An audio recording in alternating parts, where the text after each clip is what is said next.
실제로 있었던 이야기인데요. 중국에서 만두 가게를 운영하는 부부가 있었습니다. 근데 그들에게 한 아이가 있었는데 중국의 인신매매범들이 유괴를 해서 그 4살 아이를 이렇게 어떻게 보면 유도해서 유괴를 한 겁니다.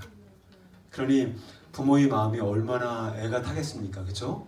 그래서 우리가 제일 먼저 그분들이 중국의 공안들, 경찰들이죠. 먼저 신고를 하고 그다음 어떻게 합니까?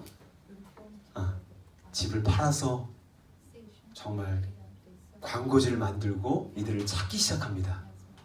그리고 또 어떤 일이 벌어지냐면 만두 가게의 이름을 아들 찾는 가게라고 이름 바꾸었습니다.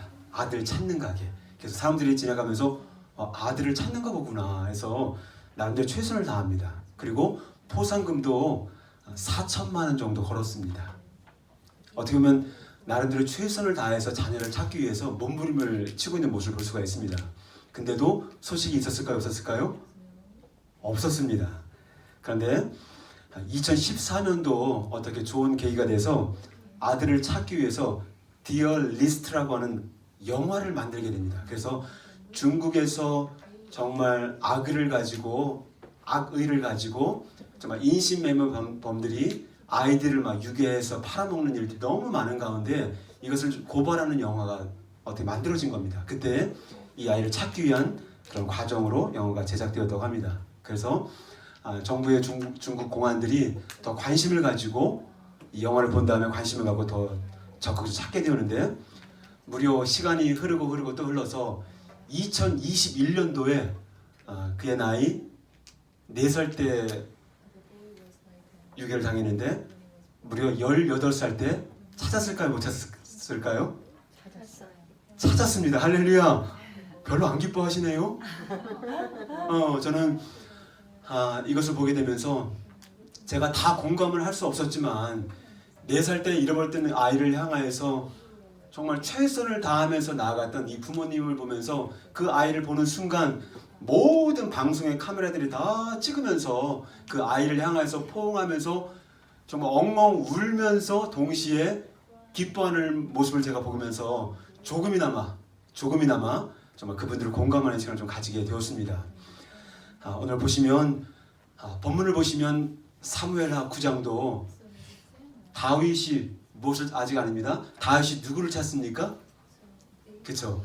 다윗이 사울의 남은 자를 찾는 장면이 나옵니다. 내용을 좀 더 자세히 설명하자면 보통 우리가 성경을 볼 때 무비보셋을 통한 복음이라고 제가 말씀을 드렸잖아요. 예를 들면 다윗이 무비보셋을 찾아서 어떻게 보면 무비보셋을 찾을 이유가 전혀 없거든요. 근데 자기의 원수였던 사울의 손자였던 무비보셋을 찾아서 결국은 죽이지 않고 이렇게 잘 다스려줘서 아름다운 나라를 이루어갔다. 그래서 우리도 여러분들도 다윗처럼 원수를 미워하지 말고 원수를 사랑함으로 그런 삶을 살아라 라고 본문을 끝내버린다면 이것은 철저하게 무엇입니까? 윤리적이고 인본주의적인 관점이라고 볼 수 있습니다. 물론 이것도 우리에게 필요하죠. 그러나 진짜 성경에서 우리에게 주고자 하는 진짜 그 복음의 메시지가 무엇이냐, 그래서 하나씩 풀어나가도록 하겠습니다. 오늘 본문 1절을 먼저 보시면 어떤 게 나오냐면 1절부터 13절까지 반복해서 나오는 말씀이 몇 센텐스가 있습니다. 그 중에 한 가지인데요. 오늘 보시면 뭐라고 합니까? 같이 한번 읽읍시다. 시작. 사울의 집에 아직도 남은 사람이 있느냐. 이 본문을 쭉 보고 묵상하면서 사울의 집에 아직 남은 사람이 있느냐라고 얘기하고 있고요. 3절을 보니까 사울의 집에 아직도 남은 사람이 없느냐. 1절은 있느냐, 3절은 없느냐. 이 말씀을 쭉 따라서 이렇게 묵상하다 보니까 어떻게 되는지 아세요, 여러분? 이제 본문이 나에게 질문을 걸어옵니다. 사울의 집에 남은 사람이 있느냐, 없느냐. 저는 이 한 구절의 말씀 속에 정말 하나님의 놀라운 복음들이 숨겨져 있구나. 그러면서 신약에 있는 많은 예수님의 말씀들이 생각이 났습니다. 내가 너에게 무엇 해주기를 원하느냐? 예수님이 계속 물으시거든요. 질문하시거든요. 근데 제가 질문을 드릴게요. 그렇다면 이 1절과 3절에 나와 있는 이 질문을 통하여서 진짜 다윗이 들리는 목소리로 이렇게 질문할 때에 어떤 목소리였을까요? 첫 번째, 다윗의 집에 아직도 남은 사람이 있느냐? 굉장히 진지하고 간절한 목소리로 질문합니다. 두 번째, 사울의 집에 아직도 남은 사람이 있느냐? 없느냐? 하면서 화를 내면서 물어봅니다. 첫 번째와 두 번째 어떤 톤으로 물어봤을까요? 첫 번째일 것 같으세요? 맞습니다. 저도 본문을 보면서 사울의 집에 남은 사람이 없느냐라고 질문하는 다윗의 목소리를 상상해 보면서 정말 찾고자 하고 정말 보고자 하는 그런 다윗의 모습을 엿보게 됩니다. 그랬더니 3절에서 어떤 일이 벌어지냐면 사울의 종이었던 오늘 다 읽었던 것처럼 한국말을 읽지 말고 영어로 지바입니다. 지바. 이상하게 얘기하지 말고 지바. 갑자기 한국말로만 막 귀가 막 뜨이죠. 막 어디서 들어본 것 같기도 하고. 지바가 요나단의 아들이 있습니다 라고 얘기를 합니다. 그랬더니 왕이 그 다음 그가 어디 있느냐라고 다급하게 묻습니다. 그리고 5절을 보시면 어떻게 나와 있냐면 왕이 어떻게 합니까? 사람을 보내서 데려오도록 이렇게 간청을 합니다. 그렇다면 여러분 누구를 과연 데리고 왔을까요? 잠깐 질문 하나 드릴게요. 성경에서 가장 영화를 좋아하는 인물이 있는데 누굴까요? 성경에서 가장 영화를 제일 좋아하고 영화를 가장 많이 본 인물이 있습니다. 누굴까요? 좀 어려운가요, 여러분? 어려워요. 항상 무비보셋. 항상 이해가 안 되시죠, 여러분? 얼마나 영화를 좋아하는지 항상 말합니다. 무비보셋. 영화 보자고 자꾸 얘기한다는 거죠. 잠깐 웃어가는 코너고요. 오늘 등장하는 무비보셋은 누구냐면 사울의 손자이자 요나단의 친아들이었습니다. 그렇죠? 만약에 아무 일이 없었다면 무비보셋은 아버지 요나단 두 번째 왕을 이어서 세 번째로 이스라엘의 왕이 될 왕자였습니다. 그런데 어떤 일이 벌어집니까? 이웃나라였던 블레셋이 쳐들어오게 되면서 하루아침에 할아버지 사울과 아버지 요나단이 동시에 죽임을 당합니다. 그리고 얼마나 다급했든지 유모가 이 무비보셋을 데리고 도망가다가 떨어뜨립니다. 땅에 떨어뜨리게 되면서 어떻게 됩니까? 다리를 다치게 되는데 그 다음부터 거의 걷지 못하는 중증 장애인이 됩니다. 어떻게 보면 5살 때에 정말 부모님의 많은 사랑과 돌봄과 그런 케어 가운데 살아가야 될 그런 어린 아이였지만 어떻게 됩니까? 갑작스럽게 그는 다리를 절뚝이는 중증 장애인으로 전락하게 됩니다. 그리고 정말 두려움 가운데 자신의 정체가 드러나면 언제 죽을지 모르기 때문에 정말 두려움 가운데 살고 있습니다. 그리고 두 번째 왕으로 누가 등장합니까? 두 번째로 다윗 왕이 이스라엘을 다스리는 왕으로 등극하게 됩니다. 근데 여러분 잘 아시는 것처럼 역사 드라마 여러분 좋아하세요? 저는 역사 드라마를 참 좋아하거든요. 역사 드라마가 쫙 펼쳐질 때 첫 번째 왕가가 다스리고 그 다음 두 번째 왕가가 들었으면 어떻게 합니까? 절대로 왕권을 틈타지 못하도록 전에 있던 왕권의 왕자들 전부 다 어떻게 합니까? 죽이는 경우가 대부분입니다. 요즘 많이 한국에서 뜬다고 하는 슈룹이라고 하는 역사 드라마가 있습니다. 선생님 아세요? 많이 들어봤어요. 많이 들어봤어요. 김혜수가 중전으로 나오면서 자신의 세자를 세웁니다. 근데 세자가 결국 안타깝게 죽음을 당합니다. 그래서 다른 후궁들이 자신의 자녀를 세자로 세우기 위해서 몸부림을 치는데 그때 김혜수가 중전으로서 가만히 있지 않고 자신의 또 남아있는 자녀들을 훈련을 시킵니다.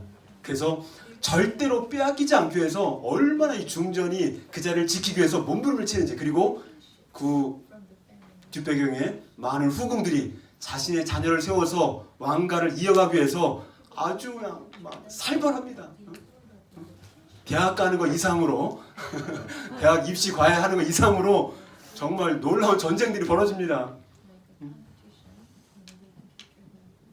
그래서 어떻게 보면 유다 지파였던 다윗과 베냐민 지파였던 사울의 가문은 철천지 원수지간이었습니다. 여러분 잘 아시는 것처럼 얼마나 사울이 다윗을 죽이려고 몸부림을 칩니까? 무려 1, 2년 달고 10년 동안 죽이려고 쫓아다닙니다. 막 계속 쫓아다닙니다. 수단과 방법을 가리지 않고 어떻게 보면 자신의 사위뻘 되는 다윗임에도 불구하고 자신의 어떤 왕권에 위협을 줄 수 있다는 생각을 하기 때문에 결국은 그를 받아들이지 못하고 계속 죽이려고 합니다. 이것을 우리가 나중에 또 다루겠지만 사울의 사이클입니다. 많은 열등감과 또 경쟁심 가운데 자신의 자리를 지키기 위해서 끊임없이 자신의 육신을 사용해서 사람을 죽이려고 몸부림칩니다. 그리고 다윗은 그럼에도 불구하고 주님을 의뢰하면서 안에 있는 성령을 의지하면서 성령의 사이클이 계속 움직입니다. 여러분들도 우리가 신앙생활을 해나갈 때 하루에도 수십 번씩 내 안에 다윗의 사이클과 사울의 사이클이 계속 움직일 것입니다. 자신의 아이를 딱 보면서 어떨 때는 막 애증과 함께, 어떨 때는 너무 사랑스럽다가 또 어떤 날은 너무 미워. 저만 그런가요? 아이를 보면서도 두 가지 얼굴이 나타납니다.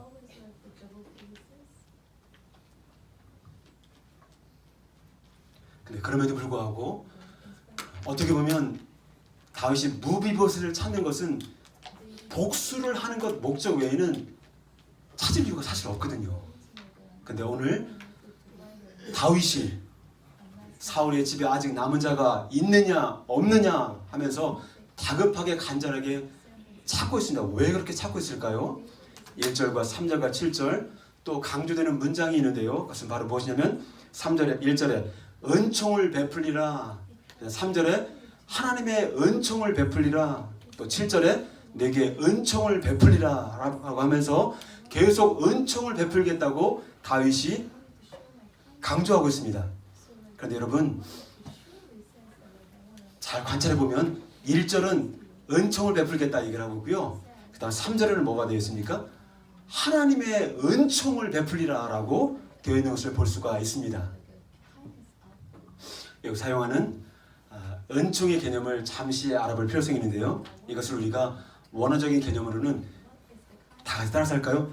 헤세드. 헤세드가 무슨 말일까요? 여러분 헤세드를 한마디로 표현하기 참 어렵습니다. 왜냐하면 이 헤세드라고 하는 한 가지 단어에는 무엇이 들어있냐면 하나님의 성품이 들어있습니다. 하나님의 오래 참으심, 또 신실하심, 또 궁일이 넘치는 모습, 또 정말 변함없는 사랑. 그래서 오늘 헤세드를 통하여서 어떻게 합니까? 이것은 하나님이 전혀 자격 없는 인간에게 베풀어 주시는 변함없는 사랑이라고 우리가 볼 수가 있습니다.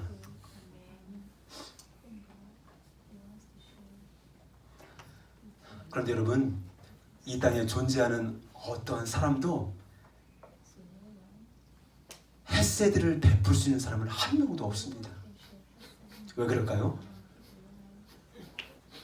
변함없는 그 하나님의 신실하신 그 사랑은 어떻게? 하나님으로부터만 나온다는 거예요, 여러분. 그러니까 다윗이 자신이 베푸는 것 같지만 결국은 3절에서 내가 하나님의 은총을 베풀겠다라고 우리에게 말씀해주고 있다는 거예요, 여러분.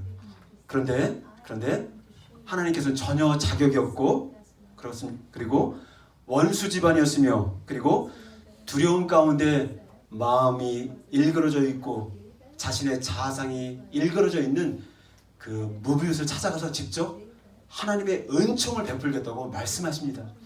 저는 이번 주 말씀을 묵상하면서 서신서를 우리가 계속 읽고 있잖아요, 여러분. 근데 매 편지마다 그 서신서 서두에 항상 나오는 단어가 있는데 그게 바로 무엇이냐면 은혜와 평강이 너희에게 있을지어다. 할렐루야. 그렇다면 사도 바울이 왜 서신서마다 맨 서두에 그렇게 은혜와 평강이 있을지어다를 말씀하실까라는 생각을 해볼 때 어떤 마음이 들었냐면 아 그렇구나. 내가 아무리 내 인생이 잘 나가고 내 인생이 아무리 주 안에서 내가 성공한다 할지라도 하나님의 헤세딘 은혜와 평강이 없이는 살 수 없는 자구나. 사도 바울이 성도들을 보았을 때 나에게 정말 헤세드 같은 충분한 은혜와 평강이 있는가를 생각해 봤을 때 정말 감사한 생각이 들었습니다. 저는 하나님 보여주신 놀라운 헤세드의 은혜가 저 여러분들의 충만히 임하기를 축복합니다. 할렐루야. 아멘. 지난달에 제가 한국을 가면서 에어 캐나다 비행기를 탔었거든요. 근데 그 옆에 캐네디언 여성이 탔어요. 그래서 제가 질문을 했습니다. 어디 가시느냐고. 그랬더니 한국을 간대요. 그래서 무슨 일로 한국을 가느냐? 그랬더니 자기가 부산을 가야 된대요. 그래서 부산을 왜 가느냐? 그랬더니 부산에 BTS 무료 공연이 있는데 그 BTS 공연을 보러 간다는 거예요. 그래서 서울서 하룻밤 자고 그리고 부산에 가서 3일 정도 머물면서 BTS 공연을 본다고 하는 거예요. 아주 그러면서 그걸 얘기를 들으면서 나는 BTS 공연이 있는지도 몰랐는데 아니 한국 사람은 BTS가 무슨 활동을 하는지 나는 전혀 모르고 있는데 오히려 캐네디언 여성이 BTS 공연을 보러 간다고 하니까 되게 마음이 좋더라고요. 그러면서 어떤 마음이 들었냐면 이런 생각이 들었습니다. 만약에 상상을 했습니다. 만약에 BTS에서 가장 인기가 있는 누가 가장 인기 있습니까? 지민입니까? RM입니까? 누가 슈가입니까? 누굽니까? 누구? 우리나라에서 이렇게 유명하지가 않아 BTS가. 아니요. 몰라요. 뷰?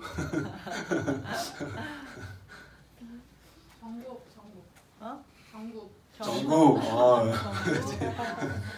제일 마음에 드는가 보네.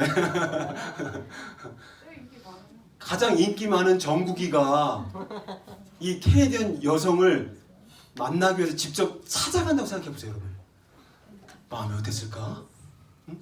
정말 자신의 돈을 세이브하고 또 시간을 투자해서 대략 일주일의 시간을 가지고 비행기를 타고 직접 부산에 가서 그 BTS 팀들을 만나려고 하는 그 마음을 생각해 봤을 때 반대로 BTS의 정말 그 리더가 최고 인기 있는 정국이가 그 여성을 향하여 직접 찾아간다면 그 여성은 얼마나 기대감이 있고 감격했을까?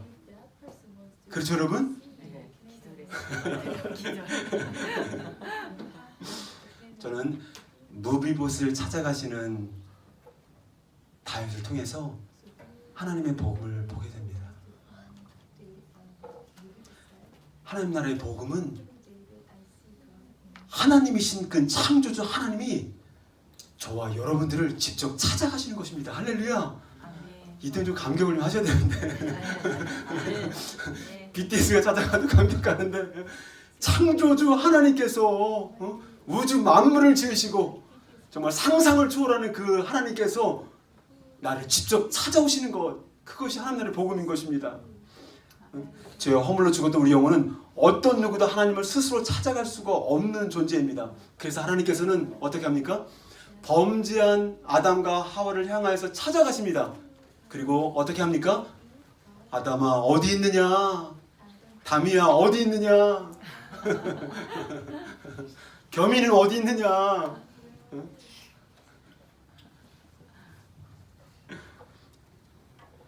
오늘 또 주님은 또 범죄한 가인에게도 찾아갑니다. 그래서 너희 동생 아벨이 어디 있느냐? 성공했을 때 찾아가기보다 오히려 실패한 죄로 정말 물들어 있는 그런 자들을 하나님은 찾아가십니다. 이 모습을 보면서 아 그렇구나. 신약 성경을 마태복음부터 계시록까지 쭉 보시면 가장 많이 등장하는 동사가 있습니다. 그것은 바로 무엇입니까? 찾아오다. Come and seek. 찾아오다. Come and seek. 누가복음 19장 10절 같이 한번 읽어봅시다. 시작. 인자가 온 것은 잃어버린 자를 찾아 구원하려 함이니라. 찾아서 구원하러 오셨다라고 말씀하고 계시고요. 요한복음 10장 10절을 보겠습니다. 시작. 내가 온 것은 양으로 생명을 얻고 더 풍성히 얻게 하려 함이니라. 것이라. 그런데 여러분, 더 중요한 사실은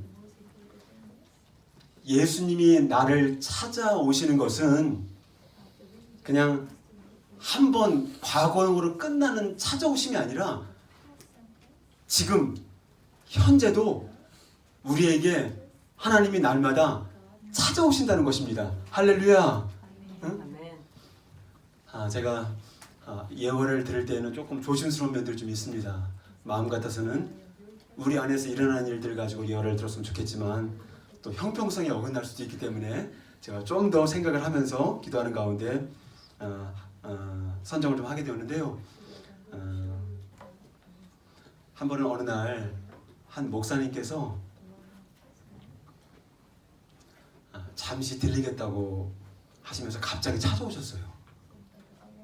근데 이제 그 사모님께서 몇 가지 반찬을 이렇게 바지런히 싸셔서 가져오셨고, 그리고 뭐 곰국을 끓였는지 곰국을 가져오셨어요. 저는 전혀 생각지도 못했습니다. 그런데 갑자기 찾아오셨어요. 그러면서 이제 반찬과 또 국과 같이 한번 이렇게 먹으면서 이제 대화도 나누고 또 저희들 삶도 좀 물어봐주고, 어떻게 보면 신방을 가는 입장에 있었는데 다른 목사님이 신방을 오신 느낌이 들었어요.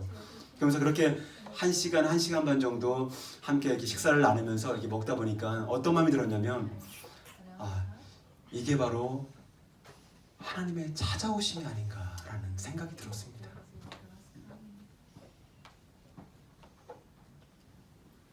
뿐만 아니라 저희 교회 리더십들과 또 성도님들의 어떤 사랑을 생각해 볼 때 어떤 분들은 기도로, 또 어떤 분들은 또 때로는 음식으로, 또 어떤 분들은 저희와 또 카톡과 또 전화를 통하여서 정말 위로의 메시지를 통해 하나님의 찾아오심에 대해서, 과거로만 끝난 하나님의 찾아오심이 아니라 지금도 오늘도 어떻게 사람들을 통하여서 하나님의 찾아오심이 있음을 수없이 많이 올 한 해 사실 겪게 하셨습니다.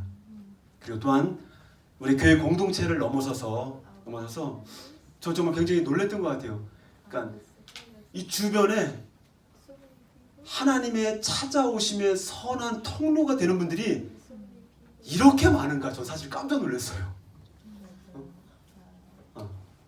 이렇게 사랑과 관심을 갖고 전혀 생각지도 못하고 전혀 예상하지 못했던 사람들이 방문하고 찾아오셔서 위로하고 함께 음식을 나누고 이런 모습을 통하여서 저는 2022년도 좀 하나님의 찾아오심을 정말 수없이 경험했음을 사실 고백하게 됩니다.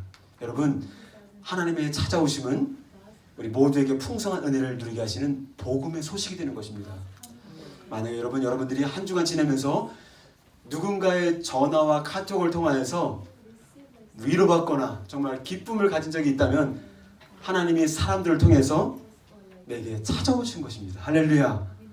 반대로 여러분들이 한 주간 지내면서 전화나 카톡 또 다른 걸 통하여서 뭔가 관심과 사랑의 문자나 연락을 드린 적이 있다면 그것 또한 어떻게 합니까? 여러분들이 하나님의 찾아오심의 선한 통로가 되신 것입니다. 또 한 주간 지내시면서 여러분들이 누가 식사 대접을 받았거나 아니면 뭐 작은 선물을 받았거나 했다면 이것 또한 사람을 통해서 하나님의 찾아오심을 경험하는 것입니다. 또한 반대로 여러분들이, 저는 잘 모르겠지만 누군가를 찾아가서 정말 작은 것을 나눴다면 그것 또한 여러분들이 하나님의 찾아오심에 선한 통로가 되게 하신 것입니다. 할렐루야. 아멘. 여러분, 하나님은 영이십니다. 하나님은 손가발이 없으신 분이십니다. 그래서 하나님은 하나님의 사람들을 통하여서, 여러분들의 손가발을 통하여서 어떻게? 하나님의 찾아오는 통로로 삼기를 기뻐하십니다. 할렐루야. 응? 이제 여러분 한 사람 한 사람과 우리 교회가 하나님의 손과 발이 되어서 하나님의 은혜를 흘려보내는 아름다운 통로로 더 쓰임받기를 축복합니다. 그렇다면 한 가지 더 우리가 짚고 넘어갈 것은, 그러면 하나님께서 무비보셋에게 이렇게 풍성한 은혜를 부어주시는 그 은혜의 마지막 종착점은 무엇일까? 마지막 목적은 무엇일까? 왜 그렇게 하나님께서 다윗을 통해서 무비보셋에게 그렇게 큰 은혜를 베풀게 하셨을까? 지난주 주일에는요, 주일회를 끝나고 집에를 가는데 너무 배가 고픈 거예요. 그래서 장을 좀 봐야 되겠다 생각이 들어서 TNT를 갔습니다. TNT를 가서 이것저것 이렇게 음식을 사서, 여러분 핫pot 좋아하세요? 네. 안 좋아하시는 것처럼 표정이 그러신 것 같아요, 그죠? 그래서 흉내를 좀 냈습니다. 야채도 사고, 뭐 버섯도 사고, 또 새우도 조금 사고, 고기도 조금 사고, 이렇게 해서 집에 와서 이제 막 끓이기 시작했습니다. 그러니까 그죠? 냄새가 나기 시작하니까 안 보이던 아이들이 막 나타나기 시작합니다. 무슨 일 있느냐고.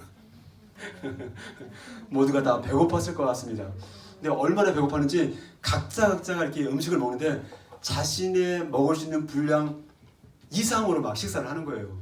그랬을 때 여러분들은 여러분의 자녀들이 맛있게 음식을 먹을 때 마음이 어떠세요, 전사님? 제가 배불러요. 이대 쌤 어떠세요? 너무 좋대, 너무 좋대. 우리 쌤 어떠세요? 너무 좋죠. 그래요. 참 이 땅에 존재하는 우리 어머님들은 얼마나 사랑이 많은지, 정말 자기가 먹는 것보다 자녀들이 맛있게 먹으면 너무너무 기뻐하더라고요. 근데 저는 아빠잖아요, 그렇죠? 어떤 생각이 드는지 아세요, 여러분? 이런 마음이 들더라고요. 아주 적당히 좀 먹지. 아니 옆에 사람들 생각도 좀 하면서 먹지. 정말 저도 행복했어요. 그런데 너무 기대 이상으로 막 먹는 모습을 보면서 좀 적당히 먹지 이런 생각이 제가 들었어요. 제 아빠의 현주소임을 고백하게 됩니다. 여러분, 그러면서 아주 오랜만에 맛있게 자녀들이랑 식사를 했던 마음이 좀 들었고요. 여러분, 가족이 뭡니까? 식구가 뭡니까? 식구는요, 밥을 같이 먹는 사람들이에요, 여러분. 그죠? 식구잖아, 식구. 그치? 밥을 같이 먹는 사람들입니다. 누군가 저에게 목사님, 신앙생활이 뭐예요? 신앙생활이 도대체 뭔가요? 믿음이 뭔가요? 막 물어봤을 때 저는 이렇게 말할 수 있을 것 같아요. 복음 되시는 예수님과 먹고 마시고 즐거워하는 것이다. 할렐루야. 아멘. 할렐루야. 아멘. 목사님, 목회가 무엇입니까? 라고 물으면 복음 되시는 예수님 안에서 성도님들과 함께 먹고 마시고 즐거워하는 것이다. 할렐루야. 우리 여성 모임 때도 얼마나 먹고 마시고 즐거워하셨어요, 그렇죠? 어제도 그렇고 지난주도 그렇고, 저희들 쏙 빼놓고 우리 남성 모임도 곧 가질 거예요. 맞습니다. 정말 기독교는 여러분 단지 이론과 교리가 아닙니다. 정말 기독교는요, 실제로 복음 되시는 주님과 함께 먹고 마시고 즐거워하는 것입니다. 여러분, 저는 여러분들이 복음을 오해하지 않기를 원합니다. 하나님은요, 배고픈 자들을 데려다가 실컷 먹이시는 분이십니다. 할렐루야. 아멘. 여러분, 창세기부터 보십시오. 하나님께서 안식하라고 하시잖아요. 주님께서 안식하라고, 쉬라고 하시잖아요. 그리고 저녁이 되고 아침이 되니 하루가 되는 거지, 아침이 되고 저녁이 되니 하루가 아닌 거예요, 여러분. 충분히 저녁에 안식과 쉼을 누린 다음에 그 다음 해야 할 것을 해라, 이거거든요. 하나님은 배불리 먹이시고, 그리고 주신 사명들을 감당하게 하시지, 배고파 굶주리고 있는데 너 같은 것들은 더 일해야 돼, 더 열심히 해야 돼, 노예살 막 부리고 이러지 않습니다. 하나님은 오해하지 마십시오. 복음 되시는 예수님은 충분히 먹이고 입히고 배불리게 한 다음에 그 다음에 사명을 감당하게 하시는 것입니다. 할렐루야. 아멘. 그래서 오늘 본문 7절, 10절, 11, 13절에 반복해서 또 나오는 센텐스가 나오는데요. 은혜의 종착점이 무엇인지를 이렇게 보여주고 있습니다. 7절을 같이 한번 색깔칠한 거 읽겠습니다. 시작. 너는 항상 내 떡을 먹으리라. 10절, 떡을 먹으리라. 11절, 왕의 상에서 먹으리라. 왕의 상에서 먹음으로. 그랬어요? 죄송합니다. 그래요.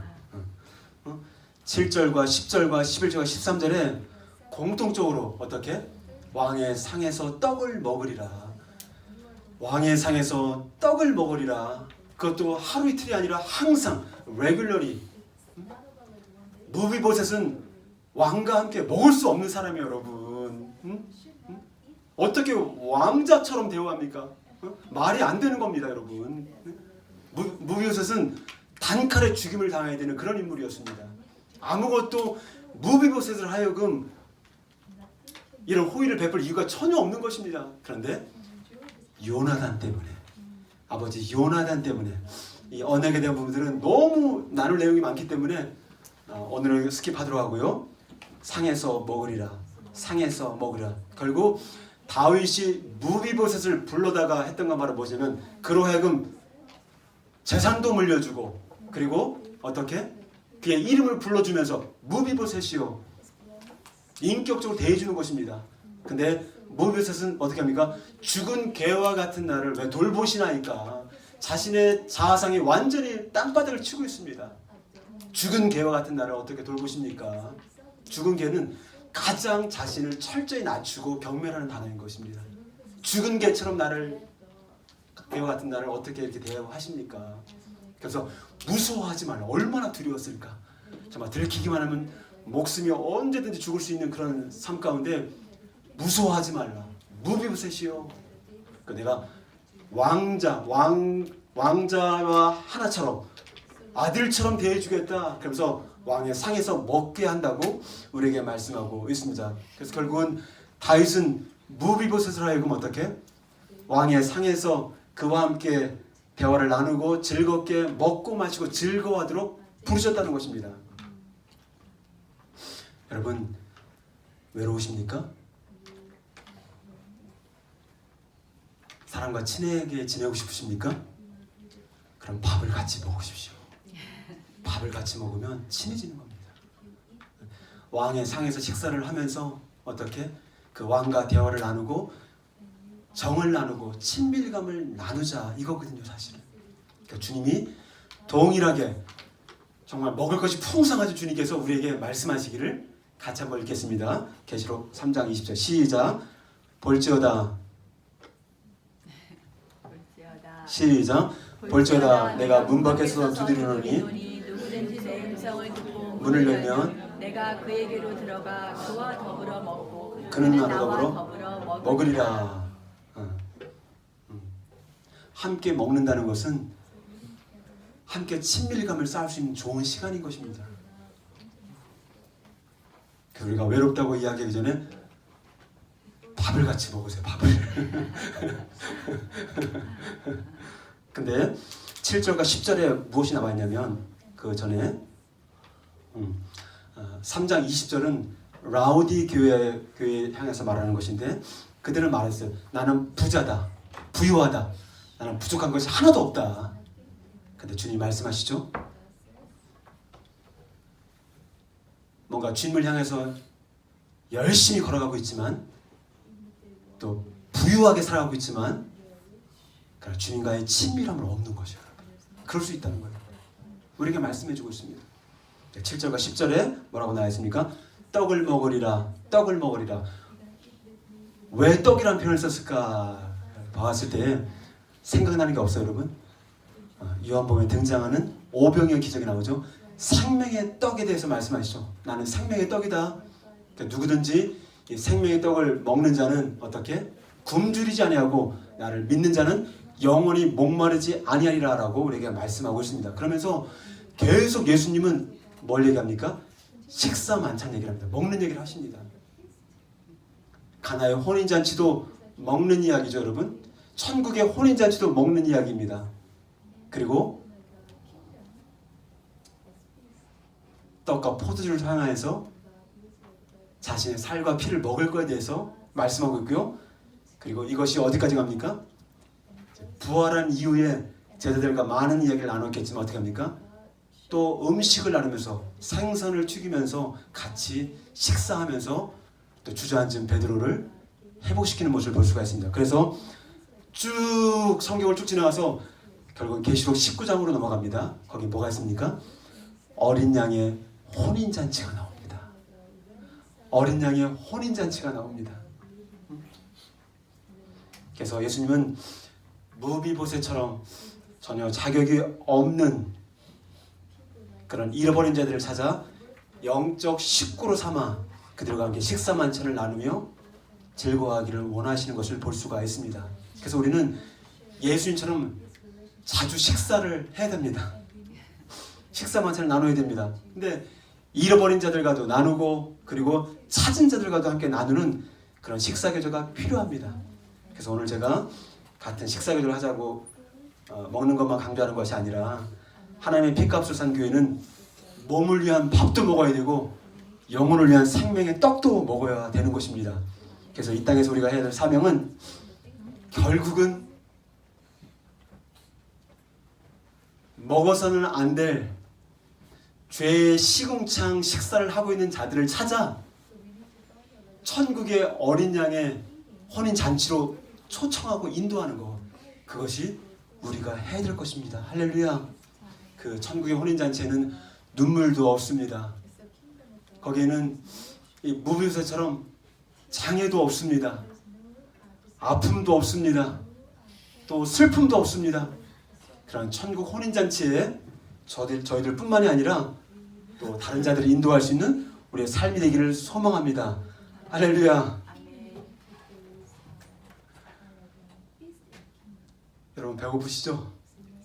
먹는 이야기를 하니까 배고프지 않아요? 그래서 오늘 우리가 한 달에 한 번씩 식사 교제를 나누고 있는데요. 2023년도에는 우리 어머니들이 조금 힘들 수도 있겠지만 더 횟수를 늘려서 더 많은 횟수 우리가 함께 식사 교제를 나누기를 소망합니다. 할렐루야. 아우 제 기자님이 너무 좋아하시네요.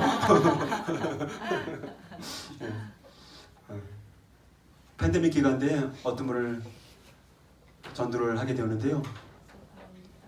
그분이 교회를 지금 안 나간다고 하시더라고요. 그래서 왜 안 나가느냐 물어봤더니 더 이상 교회를 가면 교제할 여유가 하나도 없다는 거예요.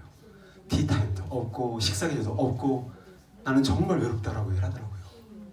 자기는 교제 나누고 싶은데 교회를 가도 티타임도 없고 식사 기회도 없고 너무 외롭다는 거예요. 그래서 교회를 쉬고 있대요. 그래서 지금 식사 교제하는 교회를 찾고 있대요. 할렐루야. 여러분 하나님이 교회라는 공동체를 주셨습니다. 우리가 열심을 다해서 살아가면 혼자 잘 신앙생활을 할 것 같지만 주님은 오늘 식사 만찬을 통하여서 말씀하시는 것은 무엇이냐면 교회는 공동체인 것입니다. 공동체를 통하여서 함께 상대방을 보면서 나의 허물도 보게 되고 상대방을 보게 되면서 또 좋은 것들을 닮아가고 공동체 안에서 우리가 서로 먹고 마시며 주님으로 즐거워하는 것입니다. 할렐루야.